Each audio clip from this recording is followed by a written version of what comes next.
Good morning प्यारे बच्चों, कैसे हैं आप सब। चलिए आज हम आपकी विज्ञान विषय की कक्षा 6 की वर्कशीट नंबर 8 को डिस्कस करने जा रहे हैं, जो कि आज आपकी 21/10/2020 को आई है। इसका पाठ का नाम है भोजन के घटक। बेटा, भोजन के विभिन्न घटकों के बारे में इससे पहले की वर्कशीट में हम पढ़ चुके हैं, अध्ययन कर चुके हैं।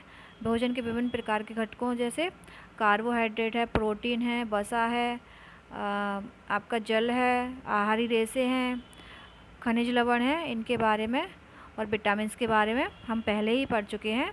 और इसी पाठ को आगे की ओर बढ़ाते हुए हमारा आज का टॉपिक है संतुलित आहार। तो आज हम जानेंगे संतुलित आहार क्या होता है। ठीक है बेटा। संतुलित आहार अच्छे स्वास्थ्य के विकास और रखरखाव के लिए हमारे आहार में वे पोषक तत्व सम्मिलित होने चाहिए जो शरीर को सही मात्रा में चाहिए। एक का बहुत अधिक और दूसरे का बहुत कम भी नहीं होना चाहिए। वह आहार जिसमें पर्याप्त मात्रा में रुक्षांश और पानी के साथ सभी पोषक तत्व सही मात्रा में सम्मिलित होते हैं, संतुलित आहार कहलाता है। कहने का तात्पर्य यह है बेटा कि जब आपके जो आहार लेते हैं, जो आपका भोजन होता है, उसमें सही मात्रा में जल भी होना चाहिए, खनिज लवण भी होना चाहिए, प्रोटीन होना चाहिए, विटामिन होना चाहिए, कार्बोहाइड्रेट होना चाहिए। जब ये सभी तत्व एक संतुलित मात्रा में होते हैं आपके भोजन में, ना आवश्यकता से अधिक और ना आवश्यकता से कम, तब आपका भोजन संतुलित भोजन या संतुलित आहार कहलाता है। ठीक है बेटा। चलिए आगे की ओर बढ़ते हैं। यहाँ पर आपको एक चित्र बनाया हुआ है। चित्र में देखते हैं हम, ये जल है और ये मांस है, ये अंडे हैं और ये दालें करती हैं। ये विभिन्न प्रकार के जो आलू हैं, सब्जियां हैं, ये अन्न हैं जो आपका कार्बोहाइड्रेट और खनिज लवण, और ये फल हैं जो आपके विभिन्न प्रकार के विटामिन और खनिज लवणों की पूर्ति होती है इनसे। तो इस प्रकार आप देख सकते हैं, समझ सकते हैं। तो चलिए आप एक टेबल दी हुई है उसमें यहाँ पे साइड में, उसकी ओर पढ़ते हैं। सप्ताह की अवधि में आप जो भी खाते हैं उसका चार्ट तैयार करें। तो यहाँ पर बेटा आपको शनिवार से लेकर सोमवार तक आपका एक चार्ट बनेगा। उस चार्ट में जो भी आप खाते हैं, रोटी है, दाल है, चावल है, सब्जी है, अंडा है, दूध है, पानी है, जो भी आप लेते हैं 7 दिन में पर डे, उसका एक चार्ट तैयार करनी है। फिर आपको करना क्या है, फिर आपको जांचना है कि आपके द्वारा पहले अध्ययन किए गए सभी पोषक तत्व एक या दूसरे खाद्य पदार्थों में एक दिन के भीतर खाए जा रहे हैं। बेटा, आपने इन 7 दिनों में कौन कौन से पोषक पदार्थ लिए थे, ग्रहण किए थे, वो आपको बताना है। ठीक है बेटा।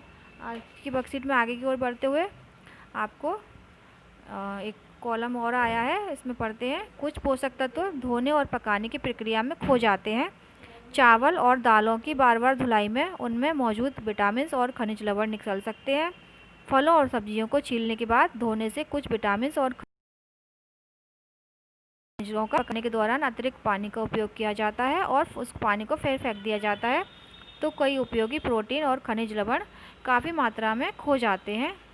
बेटा, ये कहने का मतलब ये है कि जब आप खाना पकाते हो और जो आप दाल और चावल में जो पानी डालते हो या सब्जी में जो पानी डालते हो, उसमें आवश्यकता से अधिक पानी अगर डाला है तो उसको फेंकना नहीं चाहिए। अगर आप फेंक देते हैं तो वो ख़राब हो जाता है। और इसी क्रम में आपका कुछ विटामिन ऐसे होते हैं जो कि विटामिन होते हैं जो कि गर्मी पाकर नष्ट हो जाते हैं, और एक विटामिन होता है, वैसा ही विटामिन सी होता है जो गर्मी से नष्ट हो जाता है आसानी से। तो चलिए आज की वर्कशीट में आगे की ओर।